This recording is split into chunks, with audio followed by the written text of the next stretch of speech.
Maître Forster, vous êtes ce qu'on appelle communément un ténor du barreau.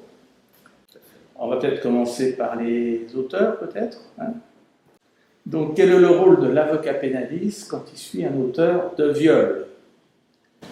Écoutez, le rôle de l'avocat pénaliste n'est pas spécifique aux affaires de viol.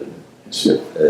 Il y a la règle générale que tout avocat confronté à un dossier pénal doit envisager, c'est d'abord une lecture de la procédure pour savoir si elle a été régulière. Nous sommes là pour vérifier la régularité de la procédure et s'il y a des infractions à la règle procédurale, à soulever ces règles. C'est la première étape, et cela est complémentaire à l'activité du parquet et à l'activité du juge. Il y a un certain nombre d'unités de procédure qui ne peuvent être retenues que si elles portent atteinte à l'intérêt de la personne poursuivie ou évoquée. Donc là, c'est ni le juge ni le parquet qui peuvent le soulever. Donc ça, c'est la première étape. La deuxième étape, c'est la lecture de la procédure, puisque, en fait, la règle, c'est que c'est au ministère public, c'est à l'accusation de rapporter la preuve de la culpabilité d'une personne. Et ça, on ne peut pas y déroger, même si les médias fonctionnent d'une façon différente, même si les réseaux sociaux fonctionnent d'une façon différente. Le drame, c'est que beaucoup de personnes sont considérées comme coupables et quasiment condamnées préalablement avant même que leur culpabilité soit établie. Donc, dans un dossier de viol, lorsque la personne conteste ou nuance les conditions dans lesquelles le rapport sexuel est intervenu, il y a un déchiffrage des éléments qui ont pu être recueillis, que ce soit dans le cadre de la plainte de la plaignante, du plaignant, ou que ce soit dans les investigations effectuées. Et puis, il y a le contact avec la personne poursuivie. Alors, ce contact est préalable, puisque pour pouvoir avoir accès au dossier, nous sommes contraints d'être désignés, et donc nous prenons connaissance, avant même d'avoir vu le dossier, nous prenons connaissance de la parole de la personne poursuivie. Et la parole de la personne poursuivie est quelque chose d'important.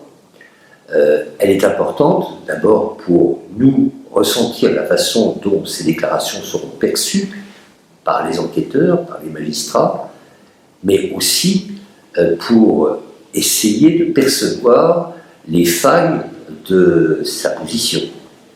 Non pas que nous soyons amenés à nous déterminer sur la culpabilité ou l'innocence d'une personne, l'avocat, je crois qu'il faut bien le préciser, n'a pas fréquemment les confidences de son client.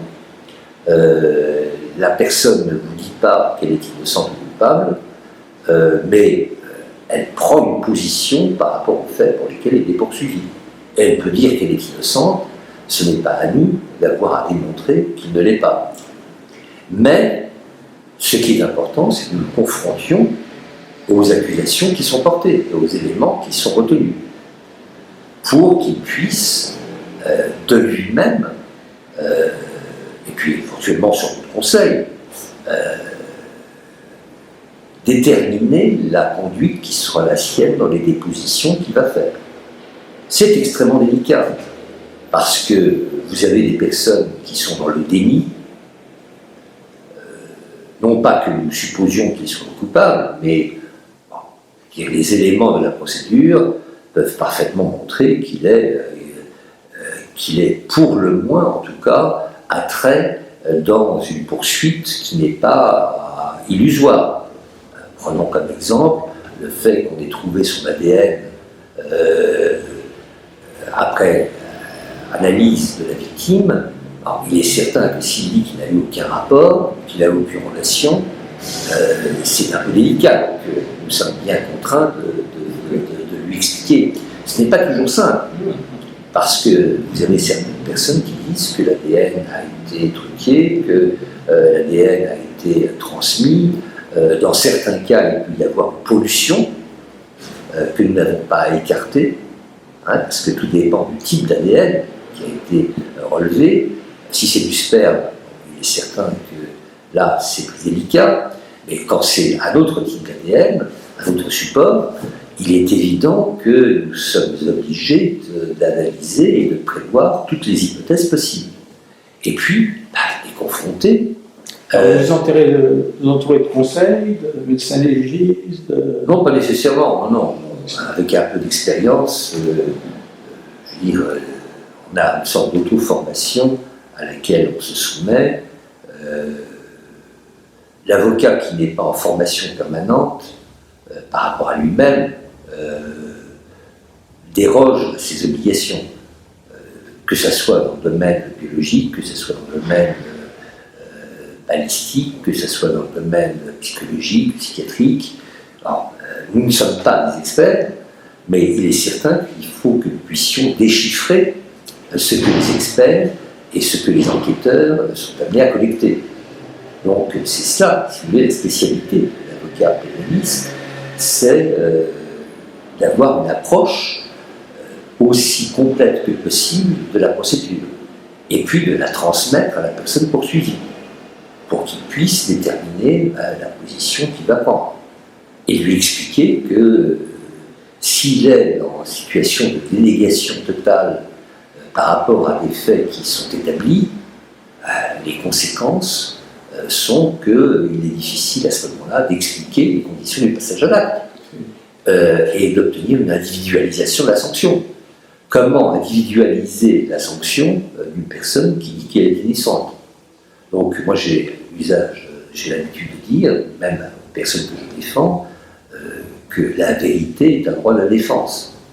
Non pas pour les contraindre à avouer, mais pour leur permettre de mieux se défendre et de mieux les exposer ce qu'ils sont. J'ai présent à l'esprit une personne qui a été poursuivie à plusieurs reprises pour viol, qui a été mise en liberté à 3 reprises, qui a récidivé, et lors du dernier procès,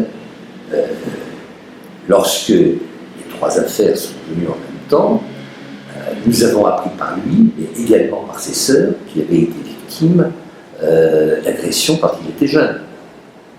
Et bon, là, il avait été amené à reconnaître les faits, mais le fait de pouvoir expliquer ce qui avait été son existence, les traumatismes qui avaient été les siens, a permis d'expliquer la répétitivité des actes et en même temps de permettre aux jurés, aux juges, d'appliquer la loi d'une façon proportionnée à la réalité humaine de l'intéressé.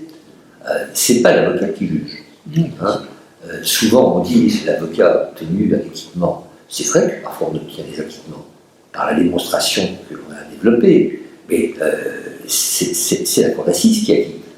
C'est le tribunal qui prend la décision. Alors justement, à la cour d'assises, dites-nous quelques mots sur la cour d'assises, le rôle important que vous jouez. La cour d'assises, si vous voulez, normalement un viol, ça passe en assise. Ah ben, fréquemment, de plus en plus. Il fut un temps où il n'y avait pas de poursuite, il fut un temps où c'était correctionnalisé presque systématiquement, c'est encore correctionnalisé. Dans certains cas, la correctionnalisation, c'est le passage devant le tribunal correctionnel alors que le viol est avéré. Il faut à ce moment-là l'accord de toutes les parties, c'est-à-dire à la fois de l'avocat de la partie civile, du parquet, du juge, et puis du prévenu. Le premier renseignement, c'est 80% des viols qui sont correctionnalisés. Et beaucoup, parce que, si vous voulez, la durée du passage devant une cour d'assises est très longue. Oui. Et pour la victime, et pour l'accusé aussi, pouvoir répondre de ces actes le plus rapidement possible est un avantage. Dans certains cas, vous avez des magistrats instructeurs qui sont amenés, lorsque le dossier n'est pas nécessairement bien carré, quoi. Oui, bien établi, à correctionnaliser, parce qu'ils ont le sentiment que les juges professionnels seront amenés plus facilement à condamner qu'un jury qui pourra avoir un doute et acquitter l'intéressé. Alors, la cour d'assises, moi j'ai l'habitude de dire comme client me demande combien je vais prendre, ce qui va se passer, de leur dire que c'est un peu comme la roulette russe. C'est un peu comme la roulette russe, parce qu'on a un dossier, on peut connaître ou ne pas connaître l'avocat général, mais bon, on sait à quoi on peut s'attendre, on peut connaître le magistrat qui compose la cour, et là, c'est pas nécessairement, si vous voulez, un automatisme.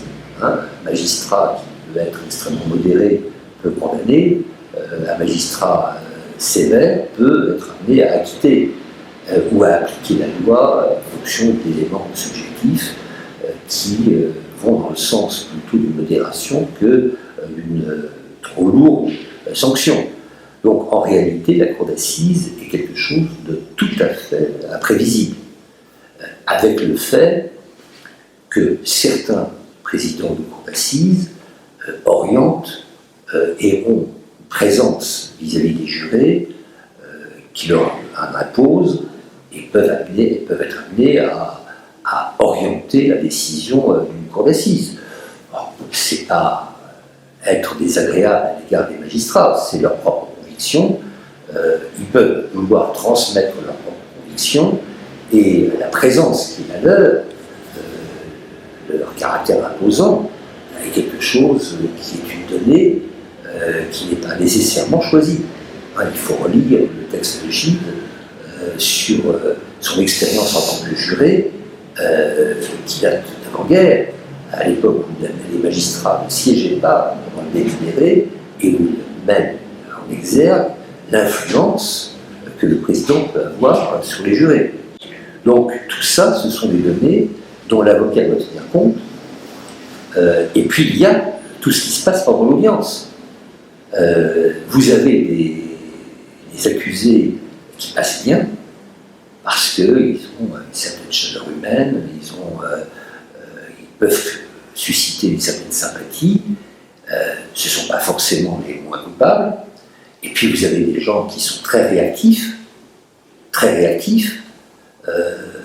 parfois insupportables à l'audience, mais qui ne sont pas forcément les plus dangereux. Donc, on doit tenir compte aussi et préparer l'accusé à sa comparution devant la cour d'assises.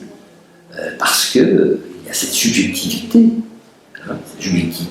qui n'est pas l'intime conviction, mais qui est le rapport qu'un être humain peut avoir à un autre et qui peut l'amener à avoir envie de le sanctionner ou à être plus indulgent ou non, à le croire lorsqu'il conteste les faits. Donc la cour d'assises est un lieu extraordinaire, complexe, avec les auditions des témoins. Moi j'ai le souvenir d'affaires, où c'est pas nécessairement des affaires de viol, où en réalité la cour d'assises avait été amenée à acquitter les personnes simplement parce qu'il y avait une discordance entre le témoignage des policiers et puis ce qu'ils avaient écrit par ailleurs dans des ouvrages. Vous avez des témoins, des experts qui sont excellents dans la rédaction, qui sont maladroits dans l'énoncé et dans le verbe. L'inverse aussi. Donc la cour d'assises est un lieu imprécis. Raïm Perelman qui disait en droit français, on ne convainc pas, mais on persuade. La différence étant que la conviction, c'est la mise en place d'un raisonnement logique, alors que la persuasion renvoie à des problèmes de subjectivité. Donc la cour d'assises, c'est un lieu qui est indépassable en l'état. Il n'est pas mauvais que... Moi, je suis favorable à la cour d'assises. Le problème, c'est qu'il faudrait que les jurés soient nécessairement cultivés pour apprécier un certain nombre d'arguments, pour comprendre un certain nombre de positions ou même de rapports d'expertise, et que la modification qui était intervenue il y a quelques années, faisant que le jury était ouvert, que le jury était devenu un jury populaire, populaire et plus un jury de notables a fait que les décisions de cour d'assises sont, dans un sens ou dans un autre, de plus en plus imprévisibles. Et certains de mes confrères font en sorte d'essayer de couper les magistrats de leur jury pour faire en sorte que le jury prenne une décision qui ne soit pas nécessairement dans le cadre de ce que les magistrats présentaient. Point. Il y a l'autre point qui est terrible, parce que moi c'est une suggestion de réforme auquel je tiens, c'est que c'est le président qui présente le dossier. Donc il a incorporé l'accusation.